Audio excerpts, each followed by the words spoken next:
Hey guys, I have a bunch of questions that you guys asked via Instagram about competing.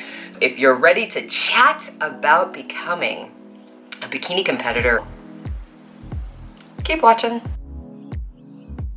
Okay, so I'm gonna be toggling back and forth on a couple of screens on my phone, so forgive me if I look down, but question number one, is competing expensive?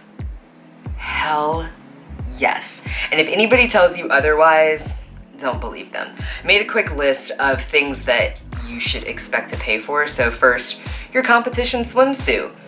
I have seen them ranging all sorts of prices. There are some services online that allow you to rent a competition suit, but if you were to purchase one, I have seen good ones from, free if you borrow it from somebody, cheap if you rent it from somebody, up to having one custom made, which ranges up to thousands of dollars if we're just being completely honest. Some of you are like, what? Right. You will be able to tell, more than likely, a pricier suit from a not so pricey suit on stage. Not just the amount of bling and sparkle and shine, but also the cut of the suit.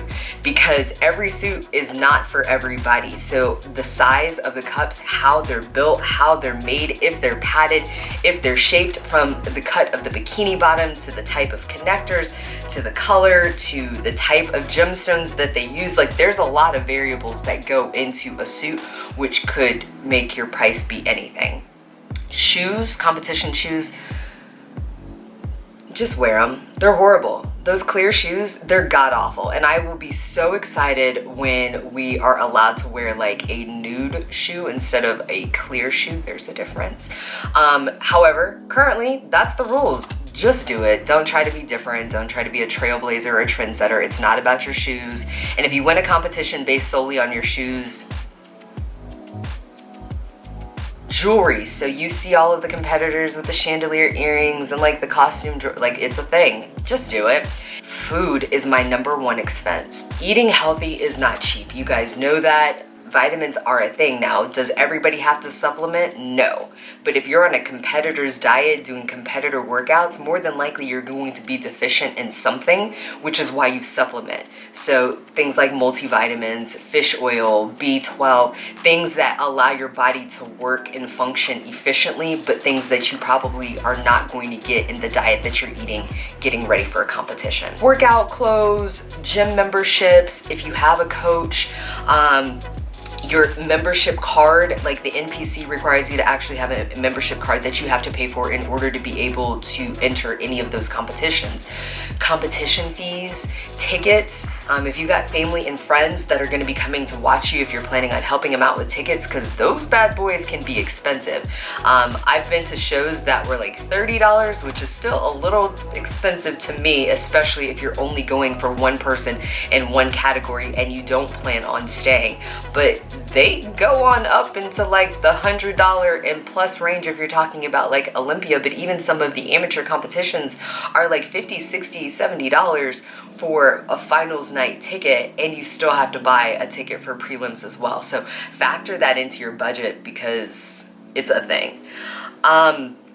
And that's just the ones that I could name quickly off of the top of my head in terms of expenses. So you got to put some money away, like your show day hair or getting somebody to do your makeup on show day. If that's not something you're good at, I will tell you, I did not have enough carbs in me to do as amazing of a job on my own hair and makeup. And there was a marked difference between when I did my hair and makeup and when my friend, the professional, did my hair and makeup. I know for me, in knowing and being able to see and identify a difference, it improved my confidence. Don't downplay that. When you're carb depleted, when you've got the show day jitters, if it's your first show, take as much off of your plate as you can so that you can focus on like just existing, because it will take all of your energy more than likely to do that.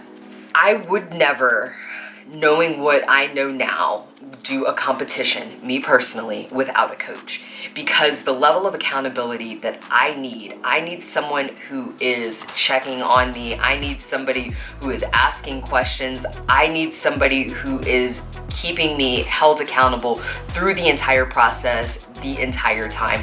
Plus, I like having a coach that is extremely knowledgeable about the sports, about the politics, about the rules and regulations, about everything that goes into it, so that I don't have to learn about that. Because he has spent years perfecting his craft. He's gone to school for this. I'm talking about my coach Adam, by the way.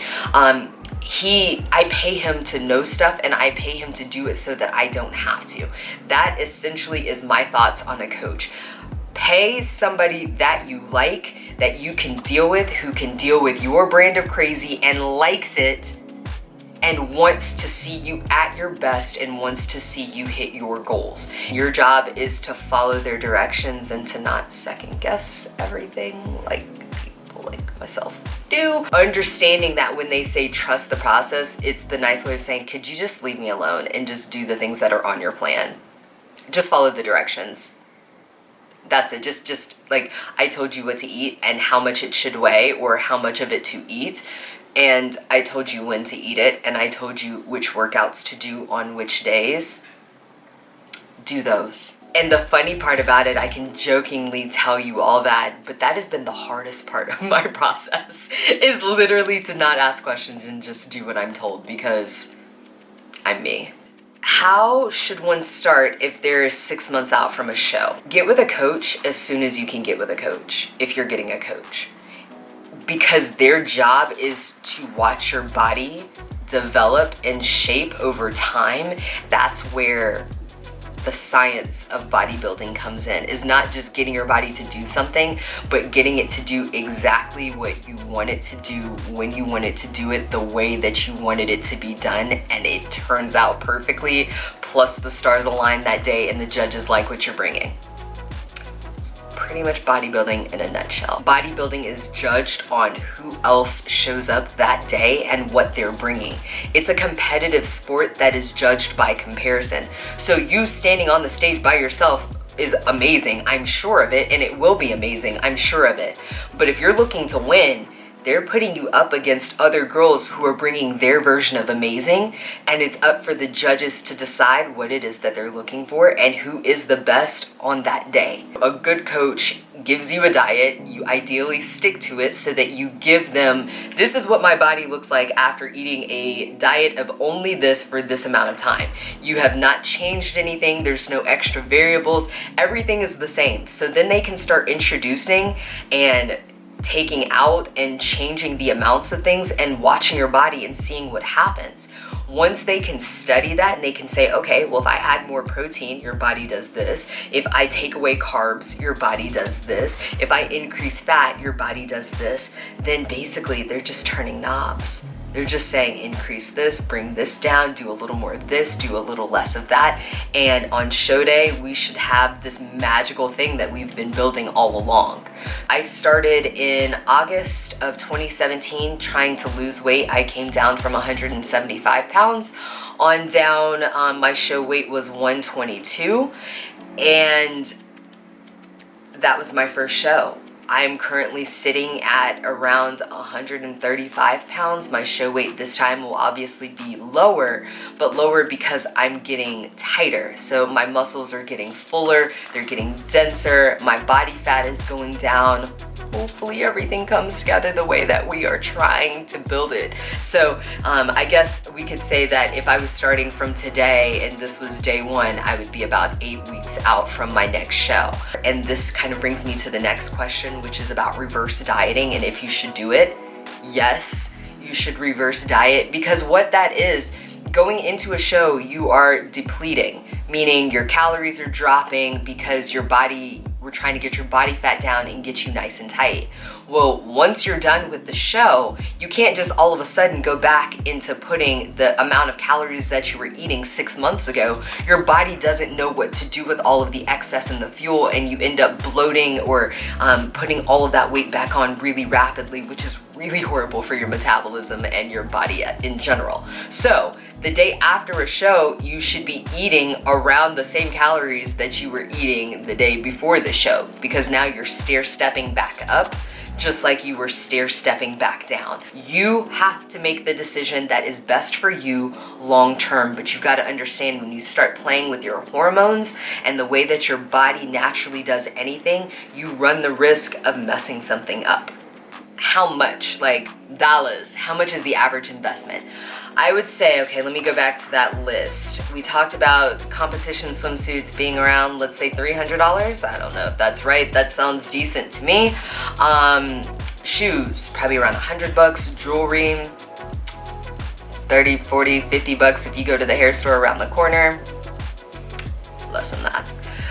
Hair, depends on what you're doing to your hair. It depends on the extensions. It depends on who you're paying, what products you're using. You use your best guess there. I would say average hair and makeup is $50 to $100 at a show.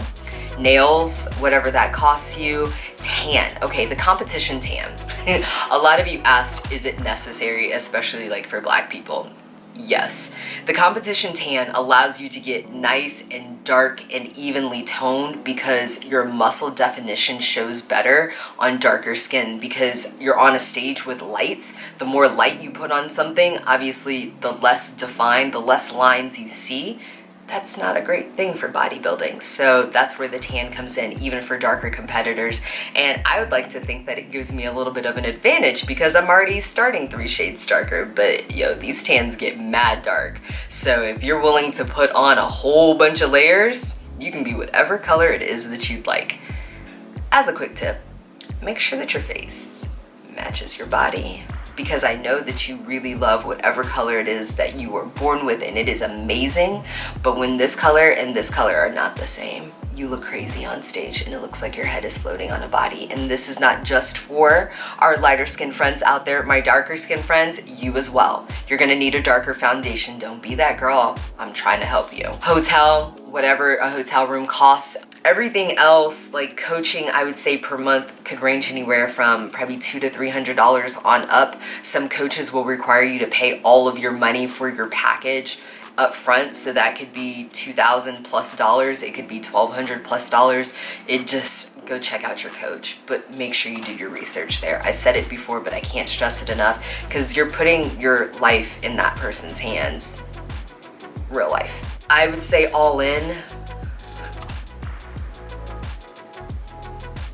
without a coach, I would say all in $3,000 up.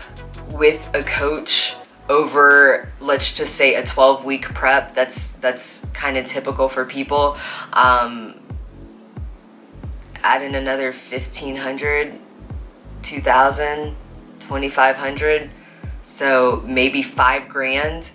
If I'm just being honest, yes, you can spend less than that. No, you don't have to spend $5,000. Of course, you can spend more than that.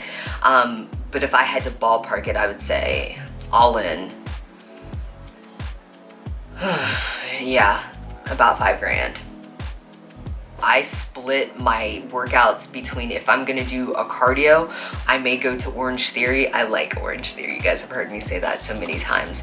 But that for me is mindless HIIT cardio that I can do. I get rowing in, I get running in. I've got, the actual like weights, which sometimes I'll change up depending on what I'm working at in my next workout. But my next workout typically is only about an hour. Now, some days I will absolutely take all my time and be there for 2 or 3 hours, just kind of like around the gym because I have the time. Some days I will do more workouts than what are prescribed, or I'll do different body parts. But on average, my cardio session is somewhere between 20 minutes on up to like an hour if I do Orange Theory. And then my second workout of the day, where I'm doing straight weights, is typically 45 minutes to an hour and a half. How do you find a coach? Follow people that you like and look at their coaches, who they tag, troll. Look through hashtags on Instagram is a good one. Check out the NPC website or the NPC Instagram and just look at the shows. So each show is put on by a promoter. The promoter typically in their pictures will tag the girls, they'll tag the coaches, literally Insta stock people. That's why they have Instagrams. That's why business Instagrams exist. So do your homework. relationships. I've talked a lot about how I wouldn't have made it without Reggie. He picked me up, dropped me off when I needed it. He helped wake me up and helped make me food. Like, he was super supportive of my goals, and he was so incredibly tolerant when I was moody AF, because I get moody already when I get hangry, but when I'm hangry and there's not really a good way to fix it because I can't eat the things that I want to eat, I turn into an ogre. I'm the worst. And it's important that the person in your life understand that this is part of the process. Like, I love you. I didn't mean what I said while I was on prep. I need to make that a shirt. Because posing practice, start now. Whenever your show is, doesn't even matter, start posing. Find a good posing coach, find somebody whose style that you like. If you like graceful, go to somebody graceful. If you like sassy, go to somebody sassy. If you like certain poses, like, posing is about how your body looks doing the pose. So just because somebody looks really hot doing the pose doesn't mean you will. That's their body and their suit and their situation, not yours. So don't be emotionally tied to poses. Like, I really want to look good doing this pose. Okay, so in all of your Instagram pictures, do that pose. But on stage, if that pose is not for your body, doing that pose is going to be what makes you lose. And that's not a real thing. Like, we're not going to be that person. So find a coach that understands posing for your body, understands what angles are going to make you look good. Literally, the difference could be the positioning of a hand. If you go and you grab your fat and you're pinching and that's how you're posed, that's not flattering. If you make a fist that like rest slightly against your body and it's not pushing anything, it instantly looks more flattering. A posing coach will help you with that. If your weight should be on your back foot and you're putting it on your front foot and your hips are rotated wrong, that's gonna make you bulge in weird places. That's where posing comes in, because you could make a mediocre body, you could pose it and make it look good. You could also take a good body and pose it and make it look horrible. Not just mediocre, horrible. Posing can be the difference between winning and losing a competition. Your confidence, meaning how you carry your body. Are you wearing your body like you know you look good, like you have practiced this, you have nailed it, like you know you are owning this thing? Or are you wearing your body like you're not quite sure? Because good judges can tell, the audience can tell, hell, you can tell. And if we're just doing this for ourselves, start posing now so that you can be comfortable, so that you get everything that you should get out of the competition. You want to make sure that you've covered every possible base. That's how I go in, and that's how I look at competitions as I'm getting ready. Like, I want to control every single one of the controllables. So if I am saying that that's what I want, keep watching, you'll see what that looks like. So I hope that this has been helpful. If you have additional questions or you want to dig a little deeper, yo, for real, hit me up on Instagram. I'm going to be collecting all of those so that we can get a really nice video series that answers all of your questions and gives you guys as much information as you're willing to stomach. So if you found any portion of this helpful, please shoot a thumbs up. Go ahead. If you're, binge watching like I do on YouTube, like, could you pause the video and just like tap the thumbs up button and subscribe if you haven't already. If you could tell some friends so we can make this grow, that would be helpful as well. And I will see you guys in the next video. Bye, guys.